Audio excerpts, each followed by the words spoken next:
I'm in my backyard and I'm reading to you from my Bible today.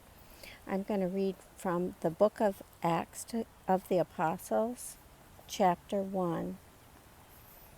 So the reading starts with chapter 1, verse 1.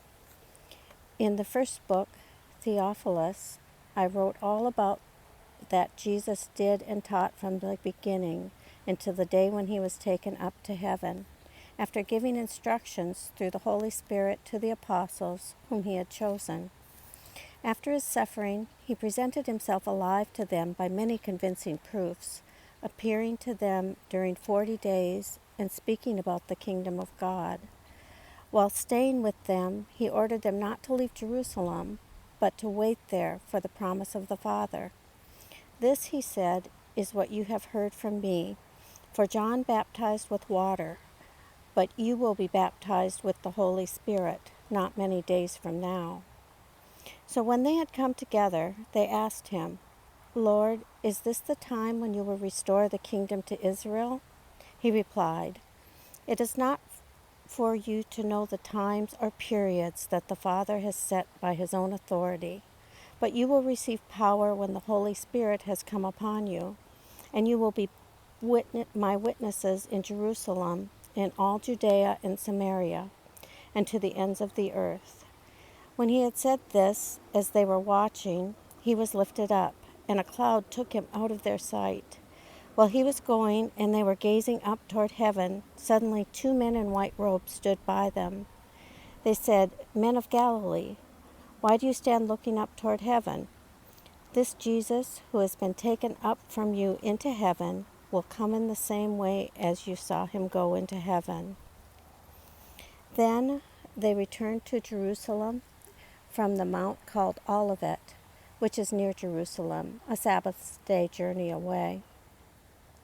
When they had entered the city, they went to the room upstairs where they were staying, Peter and John and James and Andrew, Philip and Thomas, Bartholomew and Matthew, James, son of Alphaeus, and Simon the Zealot, and Judas, son of James.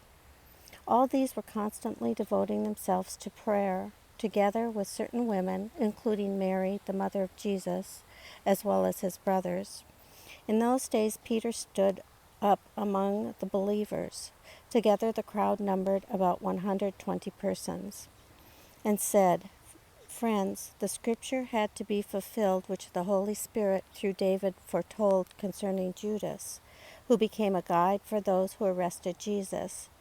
For he was numbered among us and was allotted his share in this ministry. Now this man acquired a field with the reward of his wickedness, and falling headlong, he burst open in the middle, and all his bowels gushed out.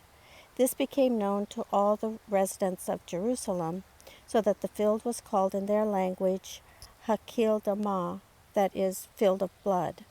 For it is written in the book of Psalms, Let his homestead become desolate, and let there be no one to live in it, and let another take his position of overseer. So one of the men who have accompanied us during all this time that the Lord Jesus went in and out among us, beginning from the baptism of John until the day when he was taken up from us, one of these must become a witness with us to his resurrection. So they proposed 2, Joseph called Barsabbas, who was also known as Justus, and Matthias. Then they prayed and said, Lord, you know everyone's heart. Show us which one of these 2 you have chosen to take the place in this ministry and apostleship from which Judas turned aside to go to his own place. And they cast lots for them, and the lot fell on Matthias, and he was added to the 11 apostles. This ends the reading of Acts, chapter 1. Acts chapter 1.